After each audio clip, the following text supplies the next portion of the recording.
That's an issue we gotta confront because our kids my girls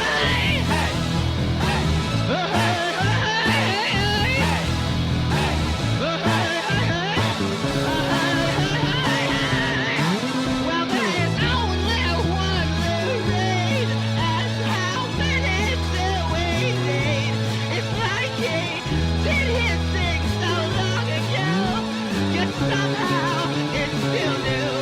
Well, you say you're from New York, eat your pizza with a fork. Hey, what the fuck you trying to say to me? And what is this to you? Whoa.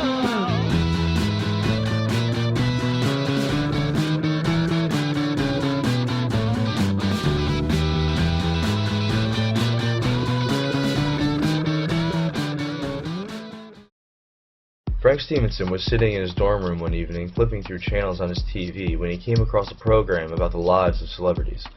He thought about continuing his search for a decent show, but somehow got dragged into the drama of the program. It was about celebrity sightings, relationships, marriages, fashion, and other gossip pertaining to other categories of interest. Frank watched the program from the time he came upon it to its very end, and wondered why people would be interested in such things. The lives of these celebrities were no one's business but their own, and people should be ashamed to interfere. Frank continued these thoughts as he went outside to have a cigarette. While taking a drag, he caught the attention of a girl having a smoke on the other side of the entrance to his building. She was attracted to him and walked over and introduced herself. Her name was Pam, and she'd recently broken up with her boyfriend of 2 years and was looking for a rebound. The two talked and smoked some more cigarettes as Pam slowly inched closer and closer towards him. After 20 minutes, the two ran up to Frank's room and began to rip each other's clothes off and fool around on his bed. Frank didn't bother to check his cell phone on his desk that showed 3 missed calls from his girlfriend, Peggy, who resided at a university 5 hours away. When the two finished their business, they walked back downstairs to have another cigarette. When they arrived outside, there was a group of girls taking pictures of each other in front of the dorm. A group of them got together and posed for a snapshot, but little did Frank know that the girl all the way on the left was one of Peggy's friends from a summer program 2 years ago named Nancy. At the moment the photographer snapped the shot, Pam, in a moment of lust and attraction, pulled Frank toward him and kissed him powerfully on the lips. The camera caught them in the background, but no one seemed to notice. That picture was taken with Nancy's camera, and later that night she posted all the pictures she took on her Facebook profile, including the one of the lovers in the background. 5 hours away, Peggy just so happened to be looking at Facebook profiles of friends who she had not talked to in a while, and one of them was Nancy's. She looked at all the pictures and saw the one of her boyfriend in the background with the mystery slut, as she became known as. It took a moment for Peggy to understand what she had seen, and then stood up from her desk and screamed at the top of her lungs. When she gained her composure, she looked up Nancy's phone number on her profile and called her up to learn more information. She had no idea that Nancy and Frank went to the same college. The two talked for a bit, caught up, and chatted about old times and the wonderful 3 weeks they spent together 2 summers ago. Then Peggy explained what she saw on Nancy's Facebook profile and how upset she was to find out that her boyfriend was seeing another girl. Peggy wanted more information about the situation before she confronted Frank about it, and Nancy agreed to help find out all she could. Nancy had also dated someone who cheated on her and was more than happy to help punish an ungrateful, cheating cocksucker, as she called it. The next morning, Frank slept through all of his classes and awoke at 2 in the afternoon, well rested and content with his night's sleep. Little did he know of the reconnaissance Nancy was collecting. Nancy recognized the mystery slut from her biology class and introduced herself after class. The two hit it off and went out for a cup of coffee. Pam quickly became comfortable with Nancy and spilled her guts to her about everything, including her sexual encounter with Frank the night before. Nancy milked every detail out of Pam, and after the two parted ways, Nancy called up Peggy and told her everything.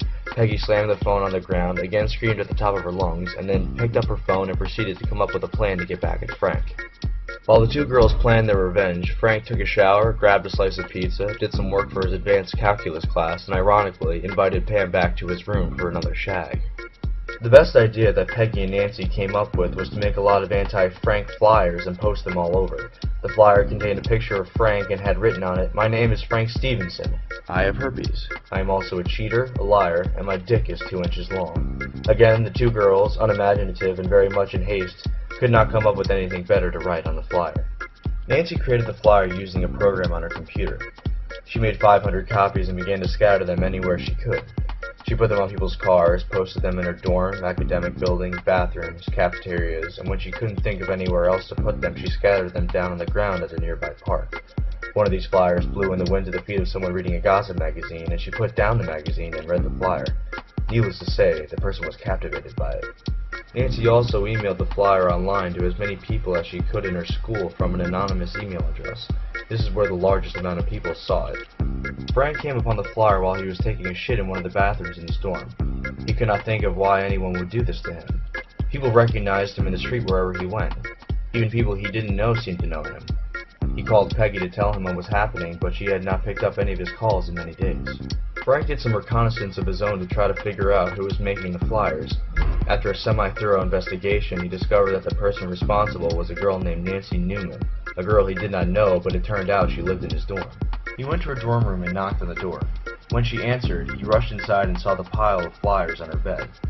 He screamed at her, called her vicious, degrading names, and began to question her about why she did this to him. Nancy told him how she knew Peggy, and that Peggy knew about Pam and the relations they'd been having together.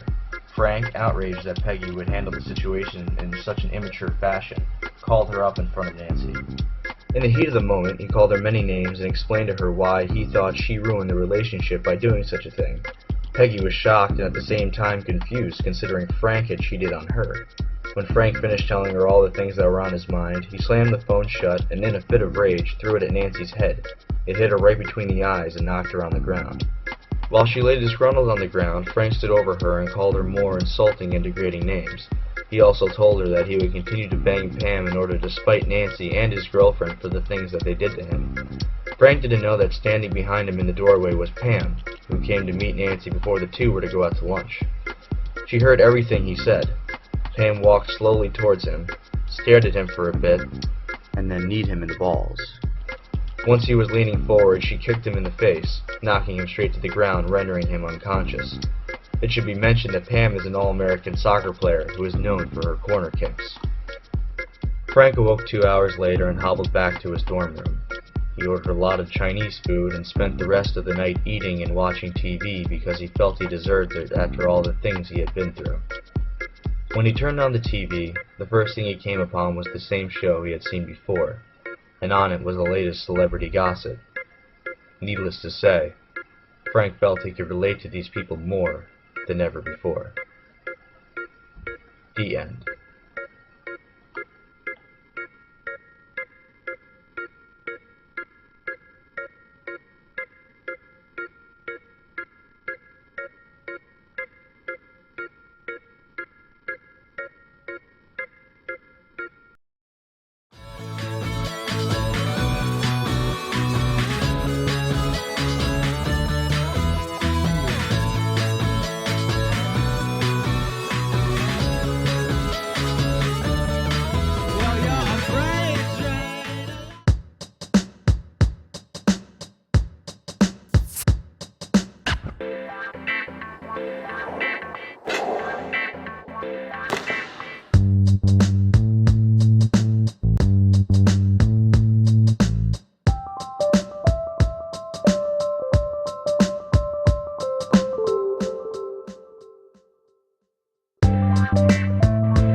I just feel like I've known you forever. I know what you mean. What is that? Oh, this? My parents abandoned me when I was a child, and it's all I have left of my family.